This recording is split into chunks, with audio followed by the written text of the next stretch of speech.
Please be seated.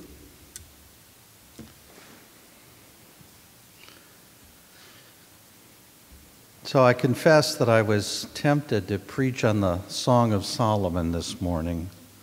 It only comes up in our lectionary at least once every 3 years, often once only 6 years. And it would have been great fun to preach on the erotic love poetry of the Bible, but I'm not that confident. But this time of year, this Labor Day weekend, teachers and parents and children and youth all have an added jolt of adrenaline, a heightened sense of anxiety mingled with, for some, mostly parents, a particular form of relief.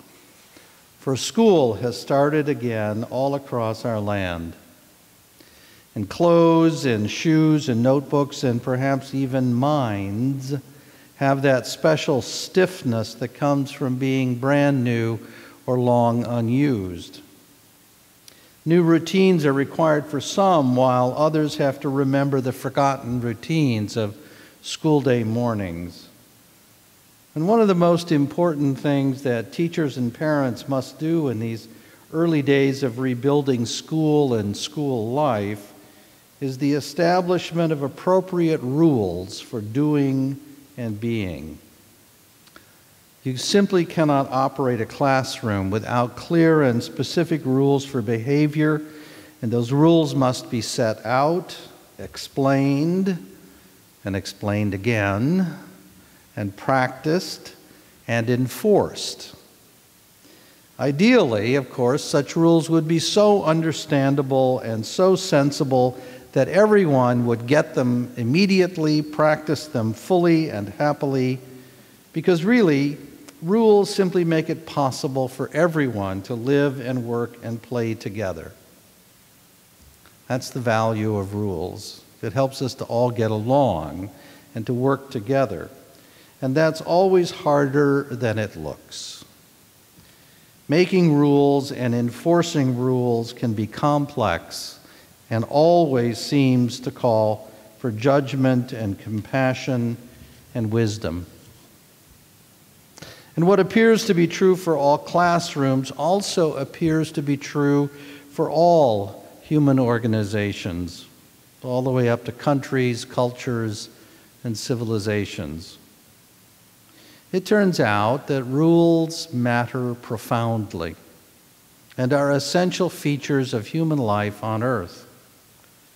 Chaos is often seen as the absence of rules, and we know if we look at big history that the long, slow path of human development is marked by the rise of rules, by the rise of law among humankind. But this rise of the power and importance of rules is not an end to itself. For rules are really just devices that point toward and assist us all in achieving ways of being with each other that are life-supporting and life-affirming. Good laws are life-affirming and life-supporting. And the value of the rules we create, or the rules that we believe we have received from God, lies in their nurturance and support of life, of goodness, of joy, of the working out of God's creation for all of God's creatures. So as we enter into this new school year, and for the church, shortly a new program year, and I suppose as events slowly unfold in Washington, D.C., a slow train wreck if there ever was one, many of us are thinking a lot about rules. But which rules? Whose rules? And the means and practices of making those rules to come to bring about the results we so deeply desire. And it's our readings for today, the letter of James and the Gospel of Mark, that take us right into some very serious considerations about rules and about how they work and what rules represent in our world. So the letter of James reminds us that it is the doing that matters, not the talking. Something most of us should try to remember from time to time. And in fact, in so many cases, when all is said and done, more is said than done. When all is said and done, there's more that's been said than done. And when it comes to rules, many people love to gossip about the sins and failings of others. We take pleasure in the problems of others. It's a wonderful German word for that called Schadenfreude, the delight we take when other people fall on their faces. And we always seek exceptions for our own sins and failings. That's a pretty common human behavior. It's a rare moment in our society when someone actually takes responsibility for their mistakes, if you've noticed recently.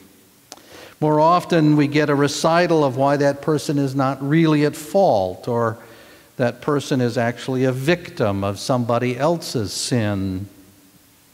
The world is filled with, "I didn't mean it. I was misled. I misspoke," one of my personal favorites. Or, "I have no recollection of that event," or the ultimate excuse, "I forgot." Now, each of those explanations is possibly true, but you know, when we deceive our own hearts, our explanations are worthless. It is our gospel reading that takes the matter of rules for living and moves the debate to a different level. Jesus' followers are cheerfully breaking the rules again, and the Pharisees are rightly concerned, for it was Moses himself who said that the statutes and ordinances were to be observed diligently. Jesus promptly quotes another prophet, Isaiah, right back, and moves the debate away from the details of what behaviors the rules endorse or prohibit to the underlying intentionalities of the rules, the underlying values on which particular rules are based.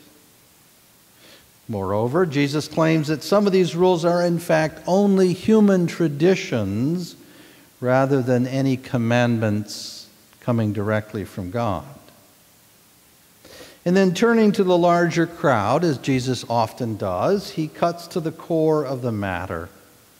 It's not about what clothes they wear or what combination of fabrics they wear or how many times they walk around the temple or whether they roast their lamb or boil their lamb. None of that really matters to God. At the very core of it, what matters to God is what is inside our hearts. What's in our minds, what's in our internal moral landscape.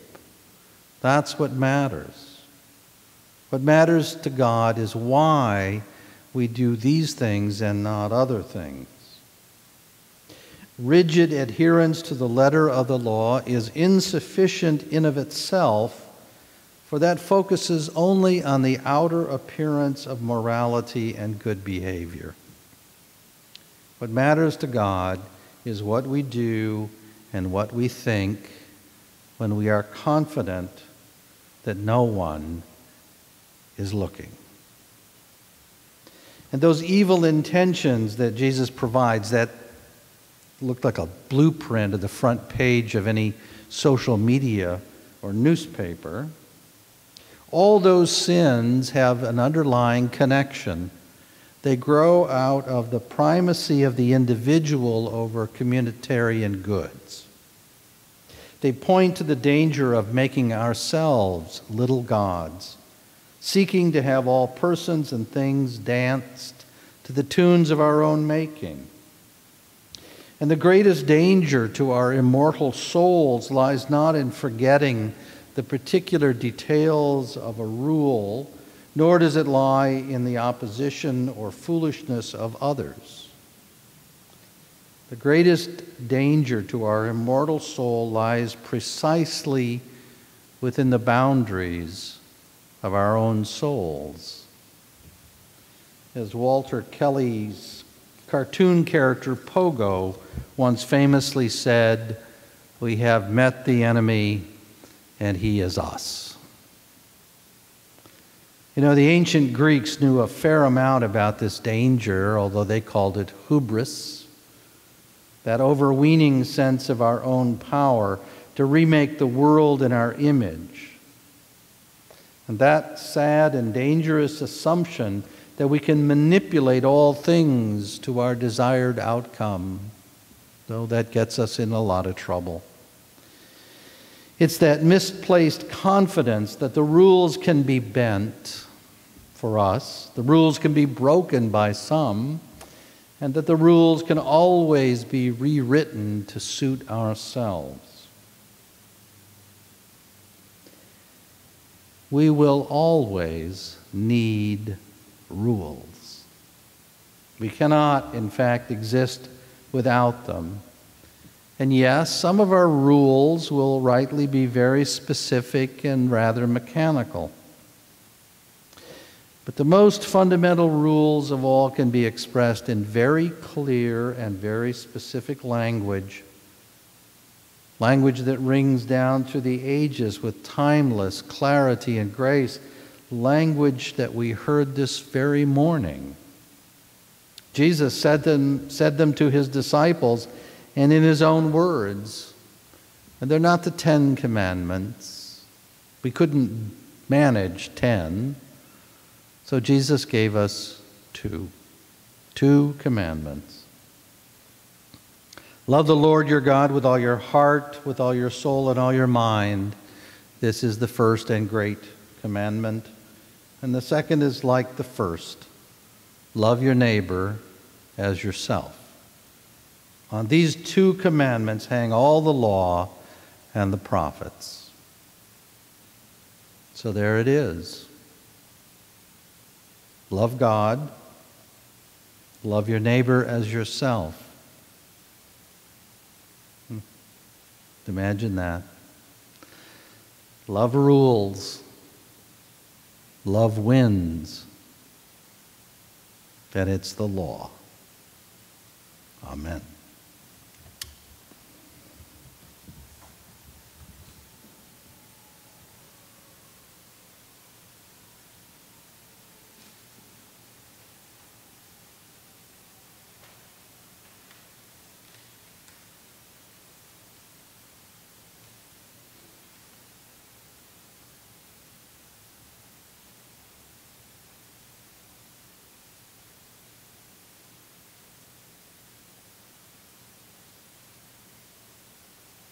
Standing as able, let us say together the nice